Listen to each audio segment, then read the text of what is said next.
एक बार फिर से स्वागत करती हूँ आप सभी का अपनी चैनल रोजगार विशाल में। आप सभी लोग अपनी प्रिपरेशन एकदम दमदार तरीके से कर रहे हैं। हर एक स्टेप में आप लोग आगे ही बढ़ते जा रहे हैं। तो आज मैं आप लोगों के लिए कुछ ऐसे क्वेश्चंस लेके आई हूँ जो कि पिछले सालों में आपसे इंटरव्यू हॉल में पूछे गए हैं। अब आप लोग तो उस इंटरव्यू हॉल में देखते हैं, लेकिन जो लोग सेलेक्ट हो चुके हैं वो इन क्वेश्चन का आंसर दे के ही सेलेक्ट हुए हैं। तो अगर आप लोग भी सेलेक्ट होना चाहते हैं इन क्वेश्चन के आंसर, तो अगर आप लोग को इन क्वेश्चन का आंसर आता है तो आप लोग कमेंट बॉक्स में कमेंट जरूर करेगा। और इनके क्वेश्चन के आंसर जो मेरे समझ से हो सकेंगे वो आंसर्स मैं आपको बताऊंगी।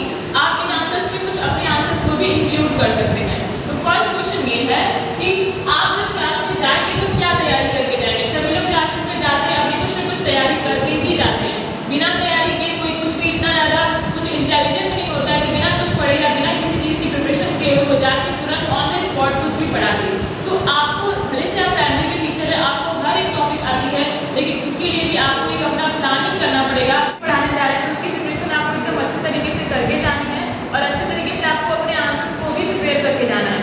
आप भी क्लास में जाइए, जब भी आपको उसका आंसर देना इंटरव्यू हॉल में, तो आप क्या बोलेंगे कि सर जब भी हम क्लास में जाएंगे तो उसके एक दिन पहले हम अपनी पूरी प्रिपरेशन अच्छे तरीके से करके जाएंगे।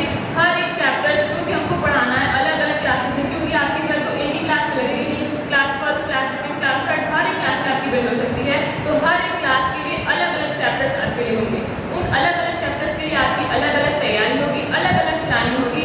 और हर एक प्लानिंग के लिए, क्योंकि आप सभी को पता है कि पीआरटी में अगर हम लोग कुछ भी पढ़ाते हैं तो उसके लिए एक स्टोरी क्रिएट हम लोग के पास होनी चाहिए, चाहे वो मैथ्स के टॉपिक हो, इंग्लिश के हो, हिंदी को, या फिर किसी भी सब्जेक्ट में अगर आप कोई भी टॉपिक पढ़ा रहे हैं, ईवीएस की भी कोई टॉपिक पढ़ा रहे हैं, तो उसके लिए आप लोगों के पास स्टोरी जरूर होनी चाहिए। और वो स्टोरी ऐसी वैसे नहीं जो टॉपिक से हट के हो, आपको स्टोरी ऐसी क्रिएट करनी है जो कि बच्चों से उनके टॉपिक्स को निकलवा दे। तो आपको इस तरीके से प्लानिंग करके जानी है और अच्छे से क्लास में पढ़ाना है। आपका यही आंसर होना चाहिए मेरी समझ से।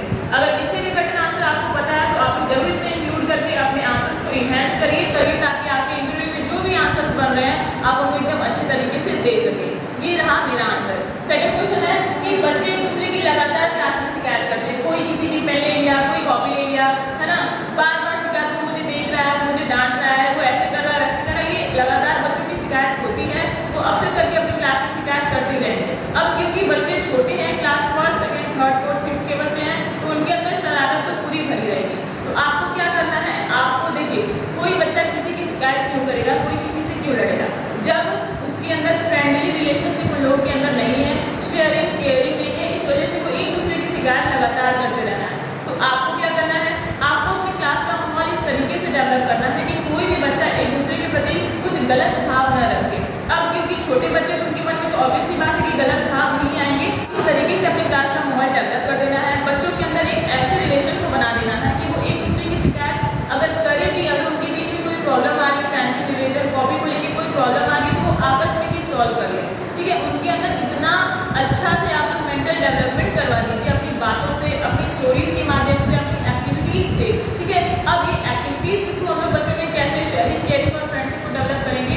हम उनको ग्रुपिंग करके कोई वर्क दे सकते हैं, हम उनको पीयर्स के थ्रू कोई वर्क करवा सकते हैं, चाहे वो अपने घर पे करें, चाहे वो अपने स्कूल में करें, कहीं भी करें। अगर उनके अंदर शेयरिंग केयरिंग का जो सिस्टम है वो अगर डेवलप हो रहा है, एक दूसरे की शिकायत करने के जो चांसेस है वो कम हो जाएंगे और धीरे धीरे करते बच्चे आपस में क्या होंगे, एकदम अच्छे तरीके से सीख लेंगे और किसी की भी शिकायत नहीं करेंगे। ये तो रही नॉर्मल बातें, लेकिन कुछ ऐसी भी बातें होती हैं जिसको मतलब बच्चे बहुत बड़ा बना लेते हैं, मारपीट भी करने लगते हैं।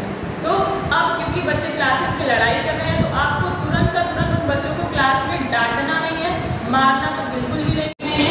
ठीक है, उनको आप अच्छे तरीके से प्यार से समझाइए, दोनों की बातें सुनिए, एक की बात को सुन के आपको बिल्कुल भी रिएक्ट नहीं करना है, क्योंकि हो सकता है वो बच्चा झूठ बोल रहा हो सकता है उसकी गलती हो और दूसरी वाले की भी थोड़ी बहुत गलती हो। तो आपको दोनों तरफ की बातों को सुनना है और अच्छे से उसके पे निदानात्मक उपचार करना है, इस तरीके से नहीं। क्योंकि आप लोग एक टीचर हैं, तो अगर बच्चों को मारेंगे तो ये बहुत ही ज़्यादा गलत है। आप कहाँ गए हैं, स्कूल में गए हैं, किस लिए गए हैं, बच्चों को पढ़ाने के लिए गए हैं।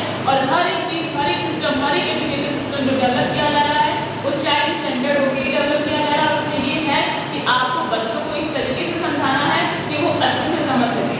तो ये रहे इस क्वेश्चन के जवाब कि आपको बच्चों से अच्छे से समझाना, उनको अच्छे से ट्रीट करना है, ताकि उनके अंदर ये जो लड़ाई झगड़े वाला सिस्टम है वो अच्छे से खत्म हो सके।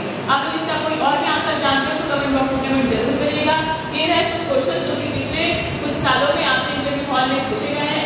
अगर आपको ये वीडियो और क्वेश्चन की सीरीज अच्छी लगती हो मेरे चैनल को एक लाइक से सब्सक्राइब जरूर करिए। और अगर आपको कोई भी क्वेश्चन का आंसर चाहिए हो या फिर आपको